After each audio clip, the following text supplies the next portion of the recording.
Did the infamous Dracula actually walk the earth as a real man, or is he simply a terrifying legend woven into the fabric of history?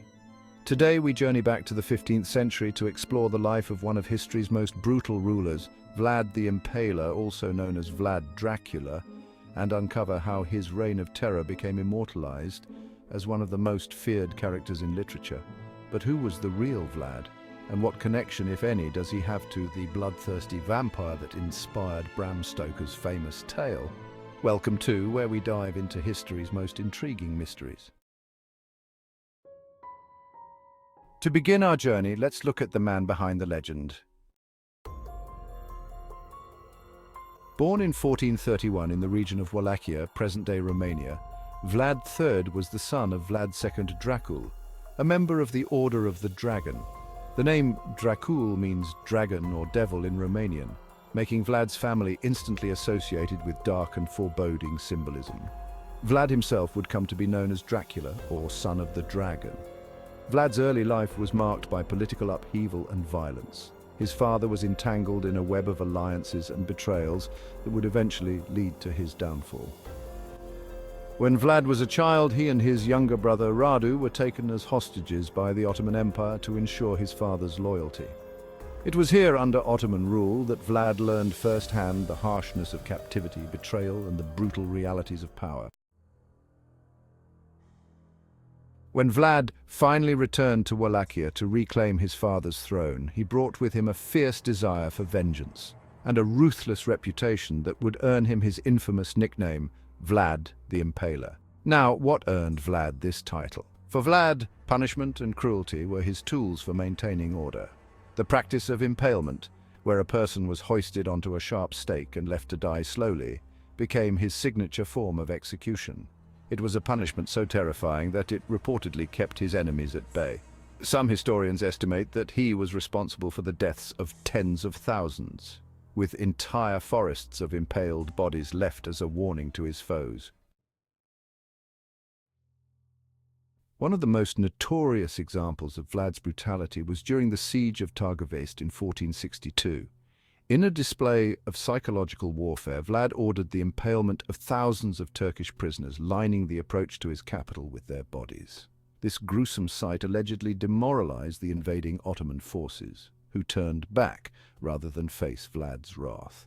But was Vlad simply a product of his time, using extreme measures to hold on to power? Or did he truly take pleasure in his grisly deeds? Vlad's reputation for cruelty spread across Europe, and it wasn't long before the tales of Vlad Dracula crossed over into folklore. The German and Russian accounts of Vlad's life painted him as a bloodthirsty tyrant, adding layer upon layer of horror to his already dark legacy. But as his notoriety grew, so did the legends. Nearly 400 years later, Bram Stoker, an Irish writer, would stumble upon these accounts of Vlad's life. Stoker was fascinated by Vlad's bloodthirsty reputation and his eerie title, Dracula. It was this inspiration that led him to create his fictional vampire, Count Dracula, a character who, much like Vlad, terrorizes his enemies and is shrouded in mystery and dread. But while Vlad's life provided a foundation for Stoker's horror story, there's no evidence that he drank blood or had supernatural powers. Yet the connection between Vlad and Dracula remains one of history's most enduring legends. So why did Stoker link the two? At the time Stoker was writing, Europe was undergoing a fascination with Eastern European folklore, particularly stories about the undead.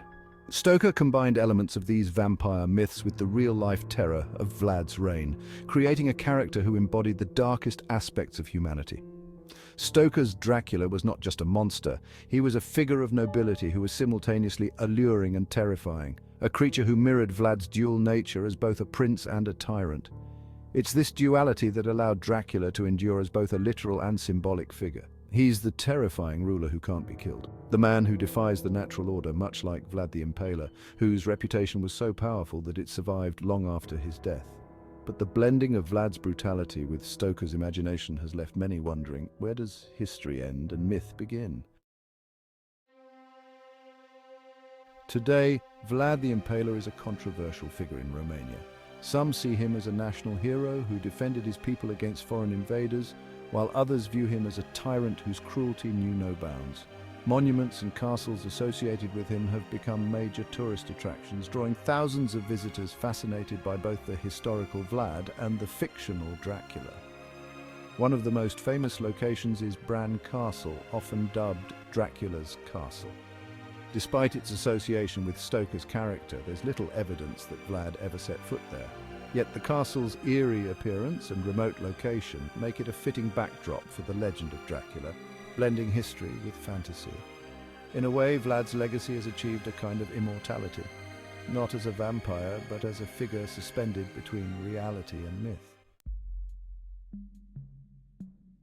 So, was Vlad the Impaler a bloodthirsty monster, or was he a ruler who used fear as a weapon against those who threatened his realm?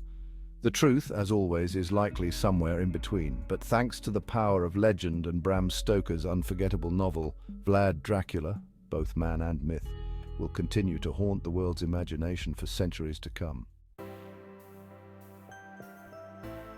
Thank you for joining us on. If you enjoyed unraveling this mystery, don't forget to like, subscribe, and join us next time as we dive into history's darkest secrets and most captivating tales.